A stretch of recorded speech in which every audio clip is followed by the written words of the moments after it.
नमस्कार दोस्तों, वीडियो में आप सभी का स्वागत है। आज के इस वीडियो में अपन जानने वाले हैं कि क्रेडिट स्कोर होता क्या है और इसे इम्प्रूव कैसे कर सकते हैं। तो बेसिकली क्रेडिट स्कोर या फिर सिविल स्कोर दोनों एक ही चीज़ है और ये बेसिकली एक नंबर होता है जो कि 300 से 900 के बीच में लाई कर सकता है। आपका नंबर जितना ज़्यादा 900 के करीब होगा उतना ही बेहतर आपका सिविल स्कोर या फिर क्रेडिट स्कोर माना जाएगा। भारत में काफ़ी सारी क्रेडिट रेटिंग एजेंसी या फिर क्रेडिट ब्यूरो हैं जो कि क्रेडिट स्कोर जारी कर सकती हैं।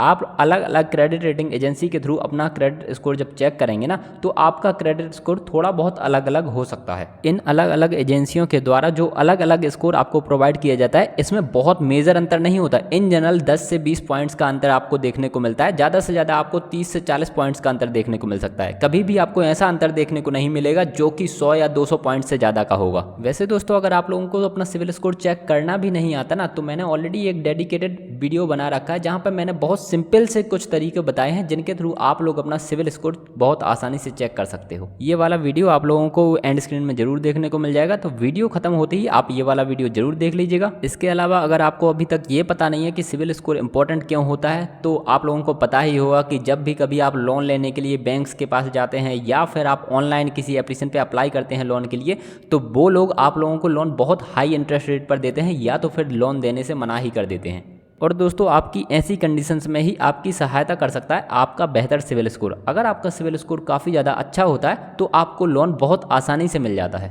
और जो लोन के पीछे इंटरेस्ट होता है ना, वो भी काफ़ी कम देखने को मिलता है। इसके अलावा बैंक्स आपको बहुत आसानी से क्रेडिट कार्ड जैसी चीज़ें भी ऑफर कर देते हैं। तो इस तरीके के काफ़ी सारे फ़ायदे आप लोगों को मिल सकते हैं आपके बेहतर सिविल स्कोर की वजह से। तो इसी वजह से काफ़ी ज़्यादा इंपॉर्टेंट हो जाता है आपका सिविल स्कोर का बेहतर होना। तो अब जानते हैं अपन मेन 5 तरीके जिनके थ्रू आप लोग अपने सिविल स्कोर को बहुत आसानी से इम्प्रूव कर सकते हैं। तो दोस्तों, सिविल स्कोर को इम्प्रूव करने का सबसे पहला एंड सबसे इम्पॉर्टेंट तरीका तो यही है कि अगर आपने किसी भी बैंक से या फिर किसी भी एप्लीकेशन से लोन ले रखा है तो आप उस लोन को टाइमली रीपे कर दीजिए। या फिर ऐसा भी हो सकता है कि आपने कोई चीज़ ऑफलाइन या फिर ऑनलाइन मोड में EMI के थ्रू बाई कर रखी हो, तो आपको उस चीज़ की EMI भी टाइम टू टाइम पे करनी चाहिए, जिससे आपका सिविल स्कोर बहुत आसानी से इंप्रूव होगा। ये वाला पॉइंट सुनने के बाद काफ़ी सारे लोग कमेंट में ऐसी चीज़ लिख सकते हैं कि हमारा सिविल स्कोर तो बेहतर है ही नहीं, तो हमें ना ही कभी लोन मिल पाता है, ना ही हमें कोई चीज़ EMI पर मिलती है। तो ऐसे में दोस्तों, मैंने एक तरीका अपनाया जो कि ऑफकोर्स मैं आप लोगों के साथ में शेयर करना चाहूँगा, जिसके थ्रू मैंने आसानी से वो वाली चीज़ EMI पर खरीद ली। उसके बाद मेरा सिविल स्कोर पहली बार जनरेट हो गया और फिर उसके बाद सिविल स्कोर इंप्रूव भी हो गया। तो बेसिकली सिविल स्कोर कैसे इंप्रूव करते हैं, वो सारे तरीके तो मैं आप लोगों को इस वाली वीडियो में बता ही रहा हूं, बट कोई भी चीज़ EMI पर कैसे लेनी है तो उसके लिए मैंने एक वीडियो एंड स्क्रीन में आपको दे रखा है। उसके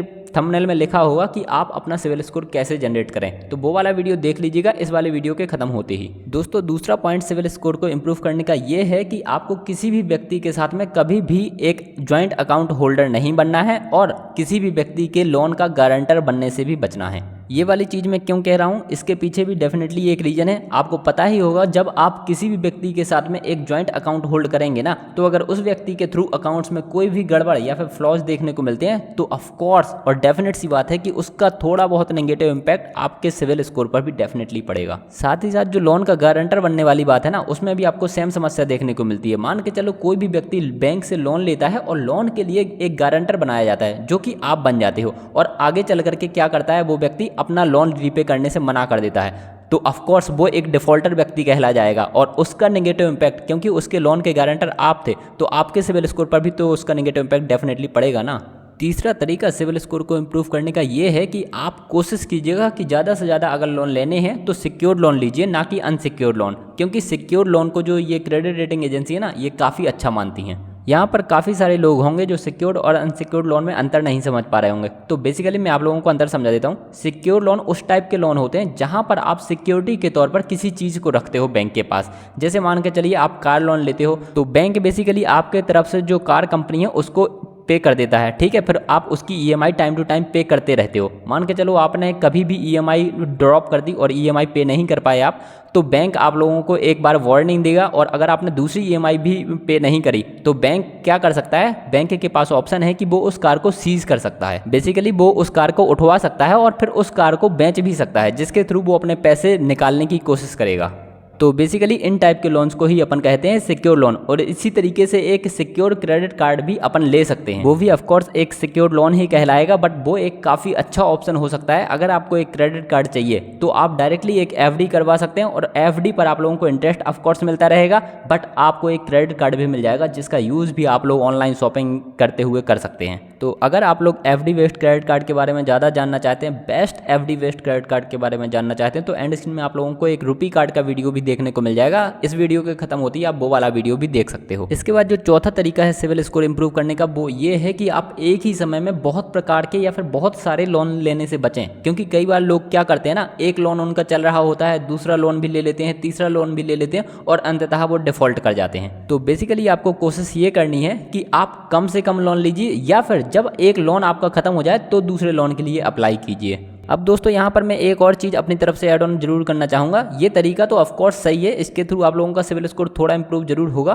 बट मैं ये कहता हूँ कि अगर आप लोगों को ज़्यादा लोन्स की ज़रूरत है और आपको सही कंडीशंस पर लोन मिल रहे हैं तो आप डेफिनेटली ले सकते हैं। बट कोशिश जरूर ये कीजिएगा कि आप हर लोन की जो EMI है वो टाइम टू टाइम रीपे करते जाएँ, क्योंकि अगर आपने EMI मिस करी किसी भी लोन की तो ऑफ कोर्स आपके सिविल स्कोर पर बहुत जल्दी बहुत ज़्यादा नेगेटिव इम्पैक्ट पड़ेगा। तो बेसिकली इस पॉइंट के थ्रू मेरा कहने का मतलब ये है कि आप लोग अगर एक से ज़्यादा या फिर मल्टीपल लोन्स एक साथ लेना चाहते हैं तो आप ले सकते हैं, बस कोशिश कीजिएगा कि आप लोग EMI मिस ना करें, क्योंकि अगर आप EMI मिस नहीं करेंगे तो इस चीज़ का नेगेटिव इम्पैक्ट ज़्यादा से ज़्यादा 5 या 10 पॉइंट्स का ही पड़ सकता है। बट अगर आपने EMI मिस करी तो फिर इसका नेगेटिव इम्पैक्ट आप लोगों को ज़्यादा देखने को मिलेगा आपके सिविल स्कोर पर। इसके बाद जो फाइनल और लास्ट तरीका है सिविल स्कोर को इम्प्रूव करने का, वो उन लोगों के लिए है जिनके पास ऑलरेडी एक क्रेडिट कार्ड है। हालांकि जिनके पास क्रेडिट कार्ड नहीं भी है ना, तो सुन तो वो लोग भी जरूर लीजिएगा इस वाले पॉइंट को। तो बेसिकली आप मान लीजिए कि आपके पास एक क्रेडिट कार्ड है जिसकी लिमिट होती है, ऑफ कोर्स एक क्रेडिट कार्ड की लिमिट होती है, तो उस क्रेडिट कार्ड की लिमिट है 1 लाख रुपए। तो अगर 1 लाख रुपए उस क्रेडिट कार्ड की लिमिट है तो आपको महीने में इन जनरल 30 से 40 हज़ार रुपए ही खर्च करने हैं। तो बेसिकली आपको क्रेडिट कार्ड का यूज 30 से 35 या फिर 40% ही करना है। अब दोस्तों यहाँ पे ऐसा बिल्कुल भी नहीं है कि ये कोई फिक्स लिमिट है, आप इससे ज़्यादा क्रेडिट कार्ड का यूज़ करेंगे तो बहुत ज़्यादा नेगेटिव इम्पैक्ट पड़ेगा आपके सिविल स्कोर पर, ऐसा बिल्कुल नहीं होता। बट इन जनरल ऐसा देखा जाता है कि अगर कोई व्यक्ति back to back regular months में लगातार अपने क्रेडिट कार्ड का 70 से 80% यूज़ करता है तो उसके सिविल स्कोर पर इन जनरल थोड़ा बहुत नेगेटिव इम्पैक्ट देखने को मिलता है। और ऐसा भी आप लोगों को कभी नहीं करना है कि आपके पास क्रेडिट कार्ड पड़ा हुआ है, आप उसका कभी यूज़ ही नहीं कर रहे। ये भी ऑफ कोर्स थोड़ा सा नेगेटिव साइन है। तो मैं तो यही कहूँगा कि अगर आपके पास क्रेडिट कार्ड है तो आप ऑफ कोर्स उसका थोड़ा बहुत परसेंटेज यूज़ करते रहिएगा। अब दोस्तों ऐसा भी मैं क्यों कह रहा हूँ, क्योंकि आपको पता ही होगा कि कुछ क्रेडिट कार्ड आप लोगों को पैसों पर मिलते हैं या फिर उनकी मंथली या फिर ईयरली फीस होती है। तो अगर आप उन वाले क्रेडिट कार्ड्स को कभी यूज़ ही नहीं कर रहे और उनकी ईयरली या फिर मंथली फीस पे कर रहे हो तो वो तो ऑफ कोर्स बेकार बात है ना। अब फाइनली वीडियो के एंडिंग पार्ट में एक क्वेश्चन को डिस्कस कर लेते हैं जो कि ऑफ कोर्स काफ़ी सारे लोगों का रहता है। वो ये कि हमारा सिविल स्कोर अगर हम इम्प्रूव करने की कोशिश करते हैं तो कितने दिनों में इम्प्रूव होने लग जाएगा। तो बेसिकली दोस्तों जो एवरेज टाइमिंग है ना वो तो ये रहती है कि आपको 3 से 4 मंथ में आपका सिविल स्कोर इंप्रूव होता हुआ दिख जाएगा। बट मैं आप लोगों को फिर भी कहूंगा कि अगर आप इन सारे तरीकों को अपनाते हैं तो आपका सिविल स्कोर 1.5 से 2 मंथ के बाद ही धीरे धीरे से इंक्रीज होने लग जाएगा। तो फाइनली इस वाले वीडियो में इतना ही। वीडियो में दी हुई जानकारी पसंद आई हो तो वीडियो को लाइक जरूर कर दीजिएगा। अपने उन दोस्तों या फिर उन फैमिली मेम्बर्स के साथ में जिनके लिए ये वाला वीडियो यूज़फुल हो सकता है उनके साथ में शेयर भी जरूर कीजिएगा। और साथ ही साथ वीडियो के बीच में मैंने आप लोगों को 3 वीडियोज़ रिकमेंड किए थे जो कि ऑफकोर्स आप लोगों के लिए यूज़फुल हो सकते हैं। वो भी वीडियो के एंड स्क्रीन में आप लोगों के सामने आ गए होंगे, तो इन वाले वीडियोज़ को देखना भी बिल्कुल मिस मत कीजिएगा। अपन मिलेंगे अगले वीडियो में, आप लोग अपना ध्यान रखिएगा। Bye bye, take care.